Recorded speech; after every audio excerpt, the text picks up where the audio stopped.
તો ભાવનગરમાં હાલ વડાપ્રધાન નરેન્દ્ર મોદીના રોડ શોને લઈને લોકોમાં ભારે ઉત્સાહ જોવા મળી રહ્યો છે અને ગુજરાતને 27,000 કરોડથી પણ વધારેની ભેટ મળવા જઈ રહી છે। અલગ અલગ વિભાગના ખાતમુહૂર્ત અને લોકાર્પણ પણ વડાપ્રધાન મોદીના હસ્તે કરવામાં આવશે, ત્યારે પીએમ મોદીના રોડ શોને લઈને પણ તડામાર તૈયારીઓ હાલ કરવામાં આવી છે। ઓપરેશન સિંદૂર, ચંદ્રયાન અને અનેક સહિત પોસ્ટર અહીંયા લગાડવામાં આવ્યા છે। સાથે જ જીએસટી સુધારાના પણ પોસ્ટર લગાવવામાં આવ્યા છે।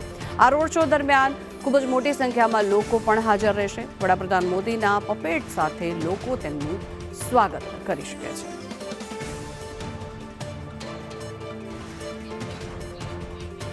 આ અંગે વધુ માહિતી મેળવીએ સંવાદદાતા કશ્યપ આપણી સાથે જોડાયા છે। કશ્યપ, જણાવશો કેવો માહોલ છે ભાવનગરમાં? વડાપ્રધાન નરેન્દ્ર મોદીનો રોડ શો આજે યોજાવા જઈ રહ્યો છે, લોકોમાં કેવો ઉત્સાહ અને કેવી તૈયારી?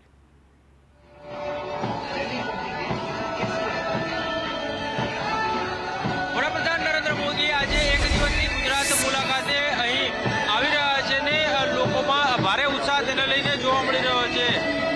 ભાવનગર ખાતે રોડ શોનું આયોજન જે છે તે કરવામાં આવ્યું છે અને મોટી સંખ્યામાં લોકો જે છે તે અહીં જોઈ શકાય છે કે પીએમ મોદી જ્યારે અહીં આવે તેનું અભિવાદન ઝીલવા માટે થઈ અને અહીં મોટી સંખ્યામાં લોકો હાજર છે। અલગ અલગ બેન્ડની વાત હોય કે પછી અલગ અલગ પપેટ્સ સાથે અહીં જે આ લોકો જે છે તે સ્વાગત માટે થઈને પહોંચ્યા છે। અહીં જોઈ શકાય છે આ તાહેર બેન્ડના જે સભ્યો છે તે પણ પીએમ મોદીનું સ્વાગત કરવા માટે થઈ અને અહીં પહોંચ્યા છે। શું કહેશો, કેટલા લોકો અહીં હાજર છે ને જ્યારે પીએમ આવે કઈ બેન્ડની ધૂન વગાડવામાં આવશે?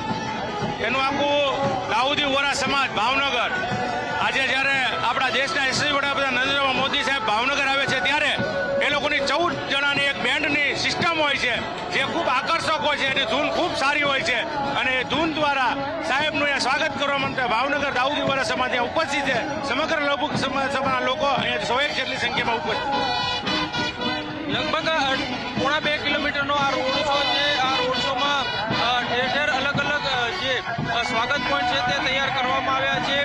પીએમ મોદી આવે ત્યારે તેની ઝલક જોવા માટે થઈને મોટી સંખ્યામાં બાળકો હોય કે પછી વૃદ્ધો હોય તમામ અહીં ઉપસ્થિત છે ને લોકોમાં ઉત્સાહ જે છે તે જોવા મળી રહ્યો છે। તો આ રોડ શો પૂર્ણ થશે ને ત્યારબાદ જવાહર મેદાન ખાતે જનસભા જે છે તેને પીએમ મોદી દ્વારા સંબોધિત કરવામાં આવશે અને પહેલા 27,000 કરોડના અલગ અલગ વિભાગના ખાતમુહૂર્ત અને લોકાર્પણના કામો જે છે તે પણ પીએમ મોદીના હસ્તે કરવામાં આવનાર છે।